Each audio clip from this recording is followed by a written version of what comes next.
Going back to that. But what we're going to be talking about now, we're going to turn our attention to some business matters.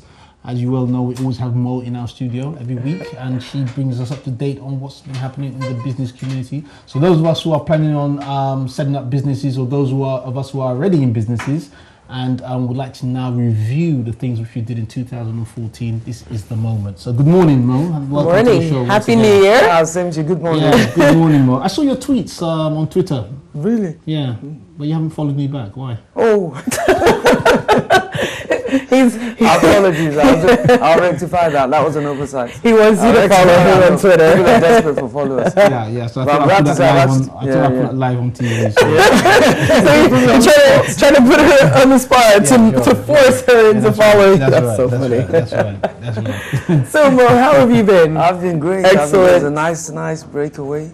Yes, welcome back. How was it? Yeah. Really good. Yeah, it's nice to be back in 2015. Yes. Yeah, I'm expecting great things. Yeah. Why not? Definitely. Yeah. So speaking of 2015, I think we are talking this morning about, I guess, the year 2014 in review. Yes. So what are we focusing on this morning? Yeah, because we all know that in order to take a good step forward, it's always good to look back and see where we've come from. And it's always important, like I said, about measuring and improving, because what you don't measure, you can't manage and you can't improve.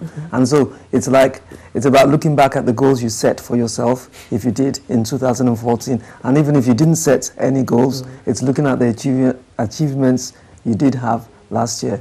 Sure. So we're looking at different areas, but the first one obviously is to identify what you did well, and those are your achievements. Yeah, and I think that's a good way to start off, isn't it? To actually look at what you did well. Yes, great. Look at what you did well, because obviously what you did well is something that you can always continue to move forward with. And the things that you didn't do so well, obviously you could review those things and to try and get those things. Yeah, because I've kind of created a one-pager around this as well. So for those of you who like my page on Facebook, which is Mojo, or go onto my website or send me an email at hello@Mojo, I'll send you a free copy. And of the 600 people on my newsletter, they each got a copy, and I actually got a few phone calls saying that they liked it. So apart from looking at your achievements, you also look at the lessons you learned during the year, because obviously we all make mistakes, and there's some things we wish we could have done differently. Of course. So you write those down as well, and then you also look at the things that you did do, and if you could do those things again, are there any ways you would do that differently? And then there's some things that you would have done in 2015 that you actually enjoyed doing, and you're thinking of making them a permanent feature in this year. So that's another part. And then you look at things that you didn't like doing, or maybe you shouldn't have done, and you decide on probably the top 3 that you wouldn't do any more of in 2015. That could be, and this is personal as well, so it's not just about business, because behind every business there is a person running that business. So you look at the things that you did do that you probably didn't enjoy, and in a business it could be you don't like making telephone calls.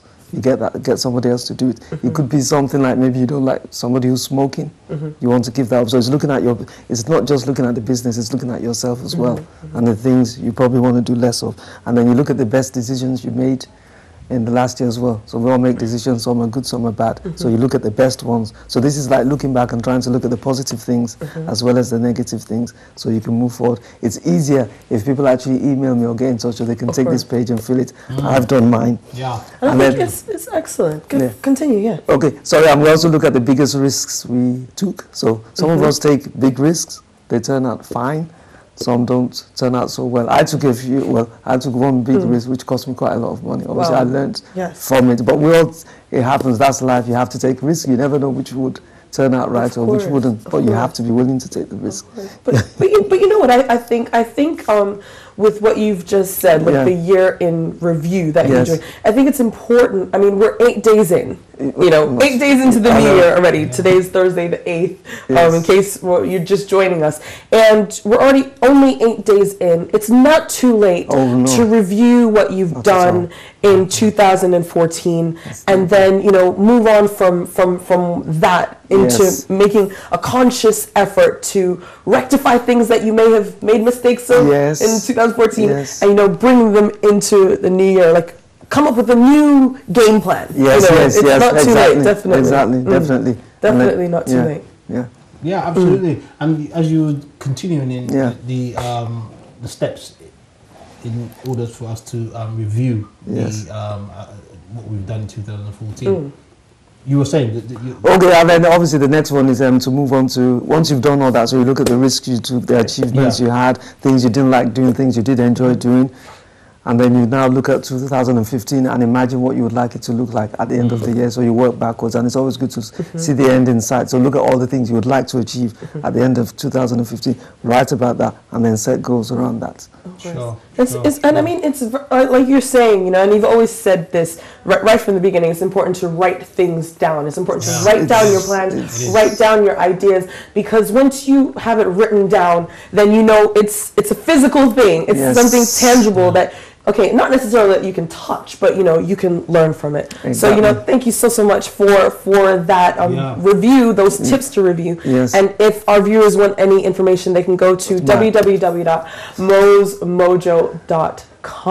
Excellent. Yes. So hopefully we'll be seeing you next week. Yes, I would love to be here. Excellent. Yes. Thank you so much, Mo. You're welcome. So we're going to go back to the PDP live flag off that's happening live from NTA. We were showing that before, and we're going to actually round off with that. So we'd like to thank you so much for tuning in.